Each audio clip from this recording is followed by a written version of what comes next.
One time we had a rented vihara before this place was purchased. This property was purchased by our Dhamma Support Foundation. And the son of the landlord came to visit us there. And then he said, "Oh, are you guys Buddhist?" "Oh, yeah." He said, "Oh, yeah. I studied Buddhism and I had a class in college." I said, "Oh, really? What did you study? What did you learn?" And he said, "I learned the Buddha taught everything is suffering."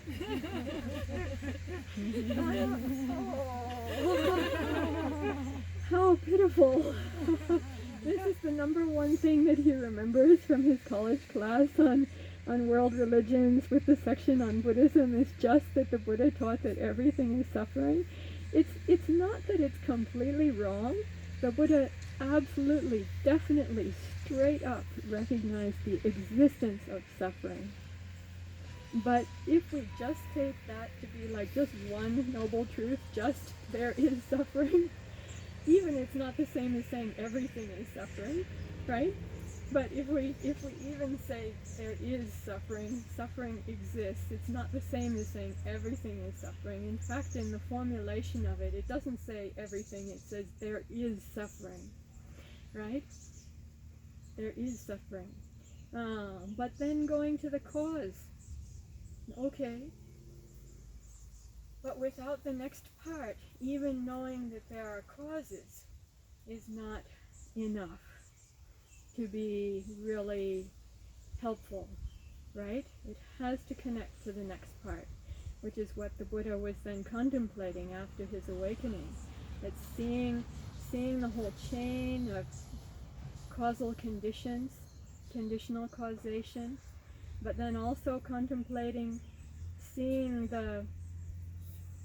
when those conditions cease to exist, how the suffering also ceases to exist. So the dukkha nirodha, the cessation of suffering part. And then again, if it were only the Buddha himself, if it comes down to just one, then at least on one occasion then chose to say just cessation of suffering. Not only just suffering, but just, in terms of the point of the teaching. Right? But then the fourth noble truth is absolutely essential in that. Because if we have it just as a theory, or just as something that the Buddha gained insight into himself, it happens many times. I've even experienced this myself, that I got some kind of idea or realization about something, like the light bulb went on and I could see that. But am I able to walk the path? Is there a path? Can I see the path to be able to then do that? I think probably most of you also appreciate this. I imagine that Malaya would appreciate this so much. It's like you have a goal, an inspiration, you can see it, you can see how great it would be, you can see how wonderful and good it would be, how helpful, but how do you get there? Right? And then according to the Buddha's teaching, you have to look at the conditions. What are the conditions that are obstructive? Are there obstructive conditions that are present? Can they be reduced and eliminated? Can the obstacles be reduced and eliminated? Then also, what are the supportive conditions? Can those supportive conditions be cultivated, developed, and brought to fruition? For those who have studied the Arya Atangika Marga, that is the Noble Eightfold Path of the Buddha, you'll recognize which fold. Which fold am I talking about right now in the Noble Eightfold Path? These things that I was just talking about are part of a particular fold. Which one? Samadhi, right view. Right view makes it so you can see it.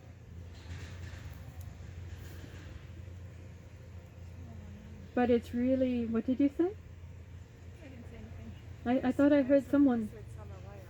Samma Vayama. Samma Vayamo. So we say that this one is right effort. Then the right effort, what I was talking about, is literally the definition of right effort. Right effort, sometimes people think right effort means you have to try harder. You're not trying hard enough. You have to try harder. But the Buddha's middle way realization isn't just about try harder. It's true, it's about not too hard, not too loose, like finding what is the right balance, but this insight into causation. If you have right view about it, then the right effort is putting that into practice. Even when this is on the Dhamma wheel, and we say the Dhamma wheel is the place where if we're riding in our Dhamma vehicle, the Dhamma wheel is where our vehicle touches the road, where it touches the path. This is the point of contact with the path. The view is important, having the wheel is important, your mindfulness is also essential to be able to be awake in the situation, otherwise you can't connect. Right? If you're not awake in the situation, you're disconnected. Right? The mindfulness is essential to be able to connect, and it's hard work sometimes. We can feel sleepy, we can feel hot, we can feel noisy. We have other things that we think we should be thinking about or remembering or taking care of. But the mindfulness is where we connect.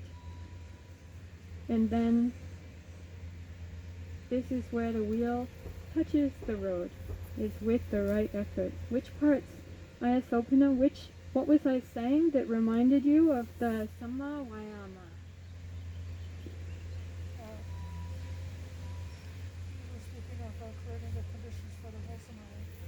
Creating the conditions for the wholesome, right, or the needed supportive conditions for that, what you envisioned, what you saw, what you aspire to, creating, developing, nurturing.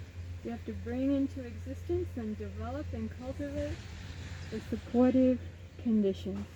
And you have to look, are there obstacles or hindrances? And then how to reduce those as well. So it's really a brilliant formula and so obvious when we understand about it.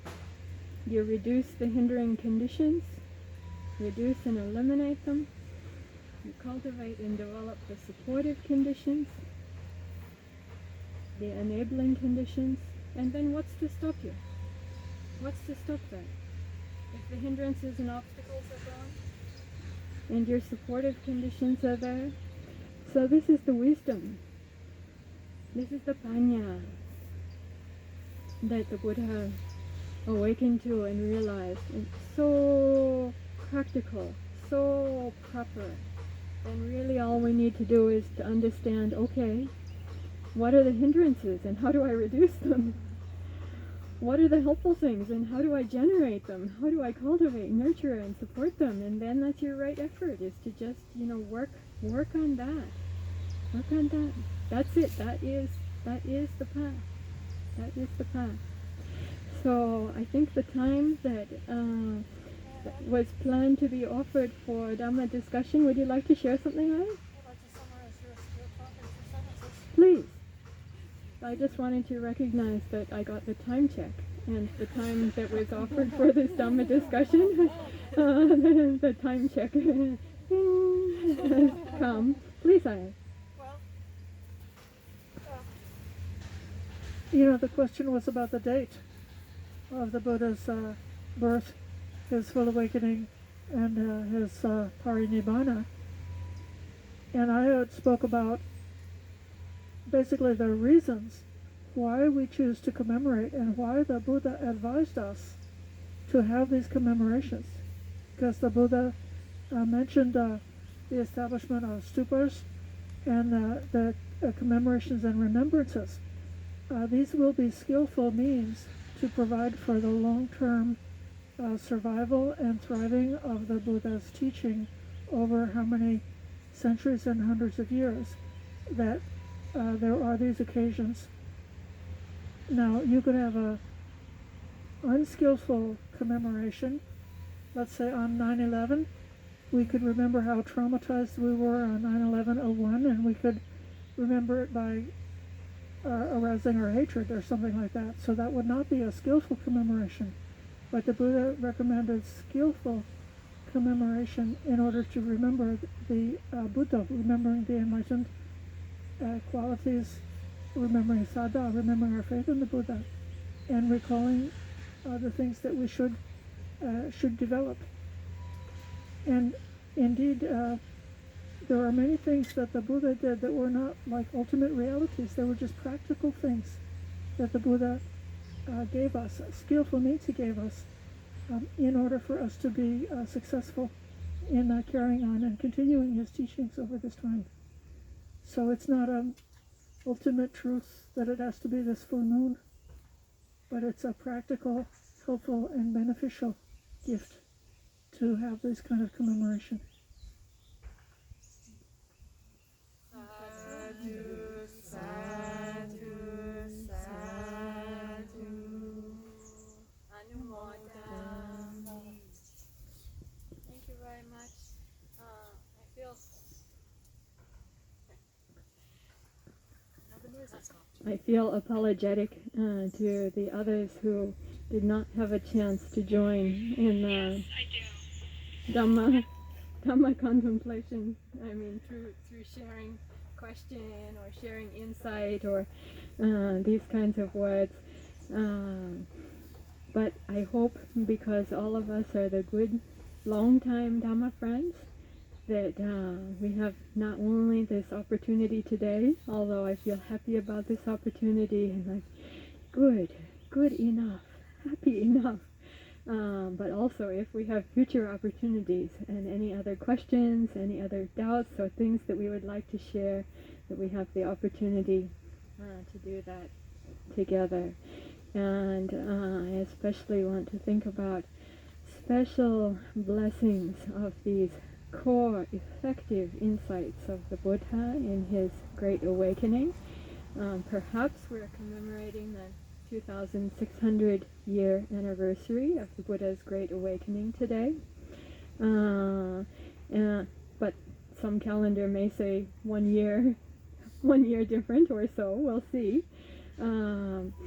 And really for Surutama, Ron Browning on your birthday, and Dhamma partner Charudhamma and Charudhamma's family, blessings to all of your good Dhamma associates and loved ones, with anumodana, much appreciation for your offerings today. People say that the merit of the offerings also, is it just a tradition? I don't know, but they say the merit of the offerings is greatly magnified on this day due to the connection in our minds and hearts that brought us together on this day. That's with the meaning of the Bodhisattva's birth, the Buddha's awakening, and the Buddha's parinibbana, because that's a key causal condition that brought us together, and that condition is so absolutely incredibly meritorious that it's practically inconceivable. So we try to get some concept about it from all of these talks and things like this, and even trying to get a concept then feels like this is important, this is special. But to be able to completely understand, it's really like practically inconceivable. The Buddha said that if there were not an awakened one, if they were to really try, like demand to understand this, that their head would crack open. So the Buddha was a truth speaker, but means you have to be in the process of complete awakening to be able to fathom the depth and significance and import of these conditions and these circumstances. I want to also really appreciate Dr. Malai Uch coming here with family, 3 generations together today. I'm so happy to see. And on this special day, due to her great dedication to the Buddhist community and also her dedication to the Bhikkhuni Sangha and Bhikkhuni Sasana. I know because the Cambodian Buddhists celebrated Vesak 1 month ago. So, but yeah, who knows which date? Yes? So blessings, really triple gem blessings on your beautiful mind and heart to come and offer a meal to the Sangha here today, and to offer the Dhamma question that's like cause for Dhamma reflection, to be arising, to come together, honoring your mother, also honoring and supporting and caring for her, and also together with our next generation. I feel this is so beautiful and so important to see. And I know all of us, traditionally we would say the merits are even more because it's hot and kind of dusty, and there are heavy-duty construction noises and all these kinds of things that like make it not as if you were sitting in the air-conditioned hall comfortably. All like this. So we think this even in a way our patience and our perseverance even add to the merits. When we persevere through conditions that are a little bit more difficult. So much appreciation, and I'll tell you, yesterday recorded, then I gave a talk on the Buddha's teaching where he's relating this key insight straight direct from the suttas. Bodhisutta number 1, Bodhisutta number 2, Bodhisutta number 3. The Buddha is relating about this key insight in the week after his awakening and his contemplation of these truths. You can take a look and see that if you like on YouTube or Facebook Live. And tonight at 10 p.m. Pacific time, 7 p.m. Hawaii time, then also I'll be talking about more in detail with PowerPoint presentations so people can see very easily and clearly, and all the text is there on the screen. So about the history and meaning of Vesak. So welcome to everyone to join in that if that's of interest to you. And Anumodana for our gathering together today on the Vesak full moon commemorating the Buddha's birth, awakening, and parinibbana. Sadhu, sadhu, sadhu.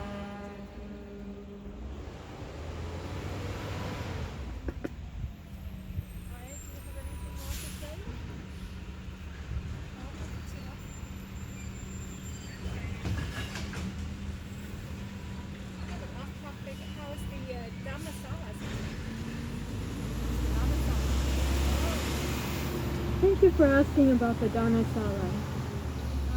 This place that we're sitting now is the place where we plan to build the Dhammasala.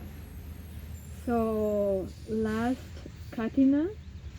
year in the autumn, Katina, and the holiday givings and Dhammadrini Support Foundation had estimated that being able to put up the pavilion here in this area, the cost was estimated at $40,000 plus $5,000 for the platform, and so people donated that $40,000. Blessings to everyone who donated. 108 people contributed towards that, and the goal was met. However, then this spring, then the actual cost of it has become a little bit more. So hopefully, though, we will be able to offer the built, comfortable, gracious Dhammasala here in this space that we're blessing together now, by offerings and remembering the Buddha and sharing the Dhamma, that we'll be able to build this and be able to use it then by our entry into the Vasa, by Asala Puja Dhamma Day. We're hoping that it will be completed and that we'll be able to welcome people to come together here in the built sala at that time. The pathways, not yet donated. The pathways were landscaping, converting out the old shed to make a barrier between us and the neighbor. Not yet. And some people asked about the permanent Buddha image for the sala. Not yet. So these are all aspects that are still in the works, you'd say. They still are there in potentiality, and whenever the people feel inspired to contribute to those things, or making even more gracious space for the preparations for offering the dana over here, those are all things that we have the good heart to offer for our community. And with the community support, then we are happy and glad to offer that. Really, for this Dana Sala project, our thought is, what can we offer to our community for during this time of COVID, to be COVID safe and comfortable and gracious. It's very much in line with the Buddhist traditions. Originally, these kind of open air salas are very much, that's like the norm in old Buddhist traditions. So hopefully there will be a platform, or at least the pillars and roof of the sala when we come back together again here for Dhamma Day, Asala Puja or Esla Poya. Can you help me with pronunciation? For which one? The day that's for full moon entering the Vasa. Maybe this year in Cambodian tradition it's going to be a month early. Yes. Oh, I see. Jolasang. Yes, right. So we'll be in the third week of July. Yeah, rather than third week of June. So in the third week of July here for the celebrating the Buddha's then successful first teaching of the Dhamma, turning the Dhamma wheel. And then for all of our monastics, then also that will be our entry into the Vasa. Will come the day after that full moon.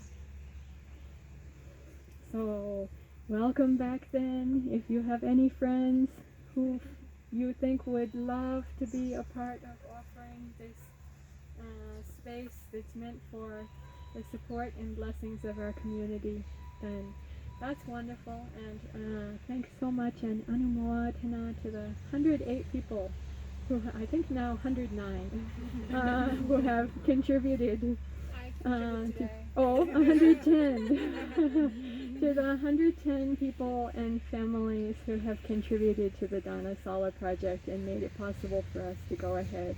It's really awesome in this time of COVID that there's so much community support and involvement from near and far to be able to do that and to offer back to the community in this kind of way.